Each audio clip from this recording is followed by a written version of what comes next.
Hey everyone, Gil here at GrayManPrepping. On this episode of Your Prep for Today, I want to talk to you about protecting your canning jars using old socks. All right, so just about a week ago, I was talking to you about needing to have socks in your preps and everything. Well, socks wear out, at least enough where you don't want to wear them. And that's usually the bottom of the sock. Well, the top part of the sock is usually somewhat still good. And you use those for several things, but one of the things you can use them for is for putting, make a jar cozy for around your canning jars. So when you have them all stacked on a shelf, they're not banging into each other. Or if you're storing the empties back in boxes and they don't no longer have those cardboard dividers in there, you want to keep them from banging against each other. So that's a real simple way of recycling. Oh, I just talked about recycling yesterday.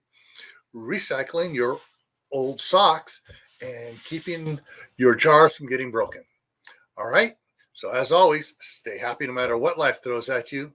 Stay safe. Don't go out and do anything foolish. Keep on adding to your preps in food, water, clothing, and other things. Why? Well, hey, this is why.